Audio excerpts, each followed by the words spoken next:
Kalau saya sering membaca istri bahagia tuh keluarga bahagia, istri bahagia rezeki suami lancar. Betul. Apakah kebahagiaan istri itu yang paling penting dalam rumah tangga? Atau apa sih maksud kata-kata itu, Ustaz? Secara logika, di kehidupan kita sehari-hari, kalau kita harus memilih antara bapak kita yang bahagia atau ibu kita yang bahagia, tentu kita memilih ibu kita yang bahagia. Kenapa? Karena kalau bapak kita bahagia, cuma dia bahagia doang.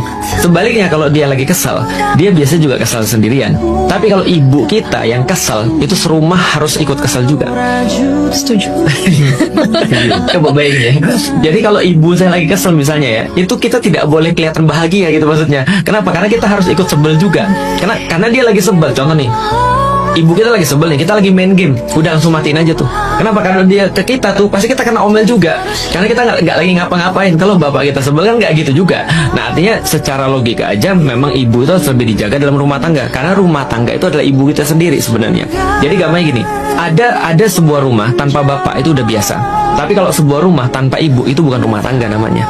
Makanya ibu itu yang menentukan rumah itu nilainya seperti apa. Maka membahagiakan istri sama dengan membahagiakan semuanya. Dan kalau istrinya susah, itu sama dengan menyusahkan semuanya. Itu betul. Makanya di dalam Islam, jangankan keluarga, kata ummah saja itu diintikan dengan kata artinya ibu. Artinya ummah ini kalau mau benar, ya harus ibu dulu yang benar. Makanya kalau kita misalnya lihat sekarang ya, nggak usah sekolah tinggi-tinggi lah. Ibu tuh nggak usah sekolah tinggi-tinggi, ujungnya ke dapur, kasur, dan sumur.